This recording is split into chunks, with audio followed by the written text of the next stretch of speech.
We are back here on the GSMC Chip Shot Football Podcast, brought to you by the GSMC Sports Network, to talk a little bit more about this past weekend and the games and what went into them, how each of them broke down and ultimately ended this one that we're going to talk about with the Buccaneers winning over the New Orleans Saints. And going into this game, the Buccaneers had really done enough, as well as getting help elsewhere from the Falcons and some of the other results around the NFC.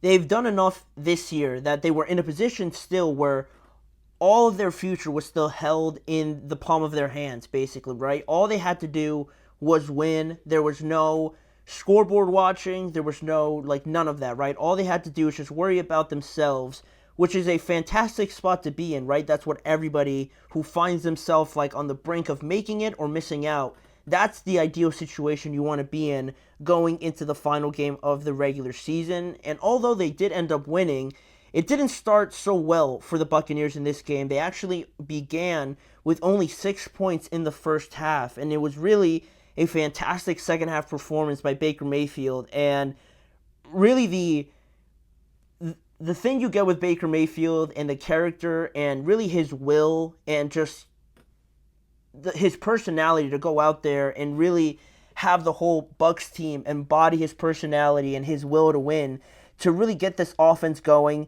in the second half, to lead a second half comeback effort that led the Buccaneers to winning their fourth straight game. Not their fourth straight game, their fourth straight division title in the end, when they defeated the Buccaneers 27-19 in the end. And this was Baker's first win, now that I mentioned him and how important he was to this comeback effort.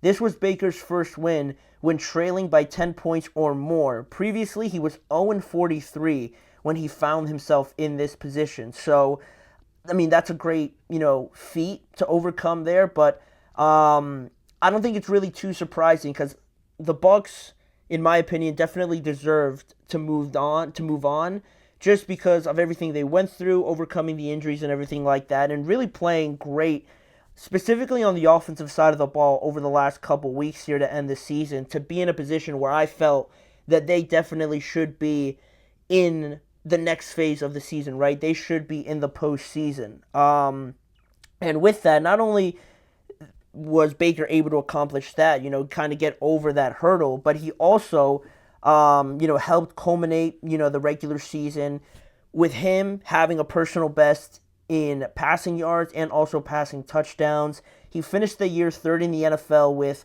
4,500 yards and also 41 total passing touchdowns as well, which is tied for second in the NFL. Both of those, like I mentioned, were career highs. And yeah, it took for him to kind of lead the second half effort, because the first half really had them trailing. The majority of that first half really having to do with the fact that they were missing 3 starters on the defensive side of the ball. So not only were they struggling on offense, but also that defense was also kind of reeling in a sense in the first half. The Saints were really playing pretty well, and really Spencer Rattler in the first half had 151 yards and was 21 of 28 in that first half to lead the Saints to a first half where they were leading at one point 16-6. So, the 16 points might not be that impressive, but for the fact that the Bucs only had 6 points was a bit worrying, right? You go into halftime thinking all right, that wasn't great at all by the Bucs, but they have a whole second half to not only kick it up a notch offensively, but really get their defense to just do enough. And that's exactly what happened, in the second half. Like I mentioned with Spencer Rattler, he was 21 of 28, 151 yards in the first half, but then in the second half, he only threw for 89 yards, and he was 5 of 14, and the Saints were only able to put up 3 more points, while the Bucs went on to score 21 more points from halftime to the end of the game. So it was also great to see the Buccaneers still trying to get Mike Evans his incentive. That was something else that I was also keeping track of, because that's a huge thing, right? Because Mike Evans constantly one to be overlooked, constantly one to not be mentioned, like with Jamar or Justin Jefferson or like A.J. Brown. Nobody really brings up Mike Evans in those conversations, right? But he is the model of consistency, obviously. He's done everything for the Tampa Bay Buccaneers. So the fact that, they were in a position to win there towards the end, but they were still trying to get Mike Evans that incentive with 36 seconds left. And pretty much, like I said, the game wrapped up at that point. But they still threw a quick, out route to Mike Evans. He had it 9 yards after that when he only needed 5 to tie with Jerry Rice for, consecutive 1,000-yard seasons. It was a fantastic moment for him to get it.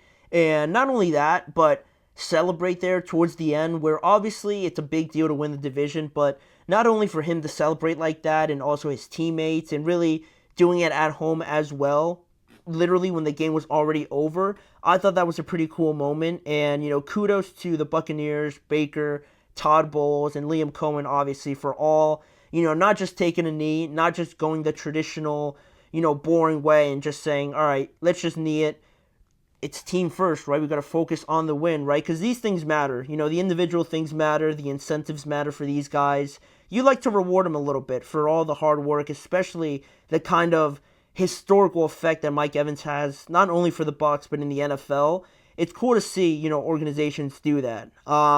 It's part of the reason why I didn't like the Eagles not allowing Saquon to break that record. It's not anything to do with money, obviously, but that's a historical thing. And I know, they're focusing on the team and winning Super Bowls and the big picture, right? But the things matter like this. And I thought it was cool to see the Buccaneers do that for Mike Evans. And, obviously they did need to win, but, based on the results and everybody checking the Buccaneers score and also the Falcons score, right? Because if the Bucs lost and the Falcons won, it would have actually been the Falcons representing the NFC South. But because the Falcons ended up losing, if the Buccaneers would have lost this game, it wouldn't have mattered. They would have still made it on. But, they don't have to worry about that now. And we can look ahead a little bit here to the playoff matchup. I'm not going to go too far into it because I'll probably save that for later in the week when we go preview it a little bit more in depth. But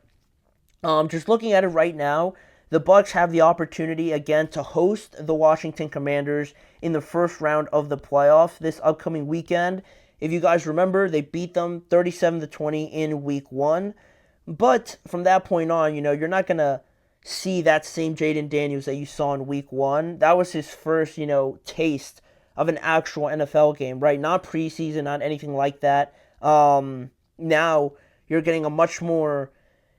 It's weird to call him like a seasoned player because it's still only his first year. He's going to get a lot better. But it's not going to be the same week 1 Jaden Daniels, right? He's matured a lot more. He's carried this team on his back when he needed to, and he's put in a lot of great performances this season to bring the Commanders to where they are right now, but also, get them in these positions where people are not just overlooking them, right? They're not just overlooking a rookie quarterback, right? They're really taking this seriously. But also, in that same breath, you gotta take Baker Mayfield in that same sort of level of importance, I think, as Jaden Daniels, at least, if not more, because of his experience. But both of them have had phenomenal seasons. Both of them have had Pro Bowl caliber seasons. Jaden Daniels actually made the Pro Bowl, where maybe if you're Baker Mayfield and, just members of the Tampa Bay Buccaneers, you feel like Baker should have made the Pro Bowl as well. So